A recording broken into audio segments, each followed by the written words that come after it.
Kesultanan Aceh Darussalam. Bagian 3. Gigih melawan VOC. Tidak lama setelah Sultan Iskandar Muda wafat, Sultan Iskandar Sani segera dilantik menjadi penguasa tertinggi Kesultanan Aceh Darussalam.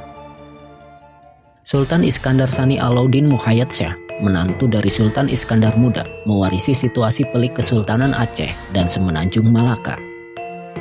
Di masa berkuasanya, Sultan Iskandar Sani, kekuatan militer memang mengalami penurunan kekuatan.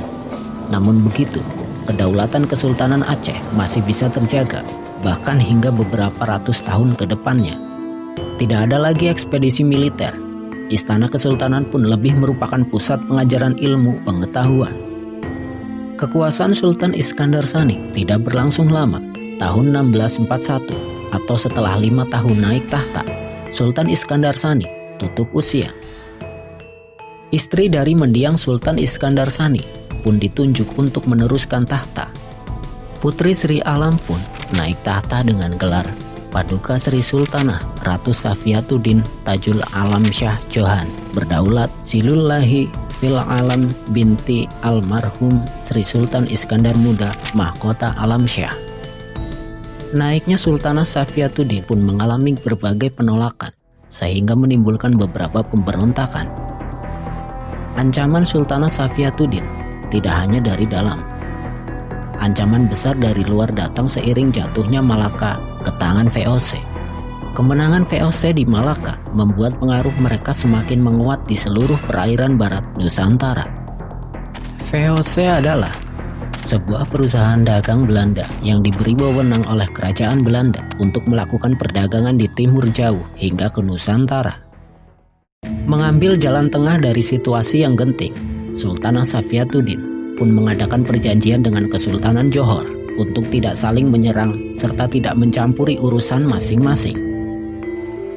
Pelan tapi pasti, Sultanah Safiyatuddin berhasil mengendalikan situasi dalam negeri dan menjaga Aceh dari ancaman di Semenanjung Malaka. Kekisruhan politik di dalam istana pun berhasil diredakan. Sultanah Safiyatuddin juga berhasil menjaga hubungan persahabatan dengan beberapa kerajaan lainnya, sehingga kewibawaan Aceh tetap terjaga meskipun tidak lagi melakukan ekspedisi militer. Sultanah Safiyatuddin juga memberikan perhatian dalam bidang ekonomi, hukum, seni, hingga ilmu pengetahuan. Pada zaman beliau bertahta, muncullah beberapa intelektual dan sastrawan seperti Hamzah Fansyuri, Naruddin Ar-Raniri, dan Syekh Abdur Rauf. Tahun 1675, setelah bertahta selama 34 tahun, Sultanah Safiyatuddin tutup usia. Sepeninggal Sultanah Safiyatuddin, tahta kesultanan masih diteruskan oleh beberapa sultanah dalam beberapa puluh tahun sesudahnya.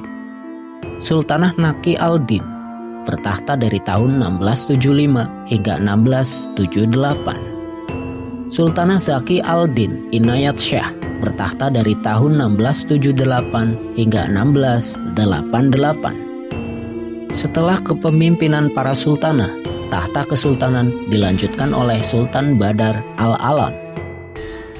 Pada masa-masa selanjutnya, Kesultanan Aceh tidak mampu lagi membangun kebesarannya seperti masa Sultan Iskandar Muda.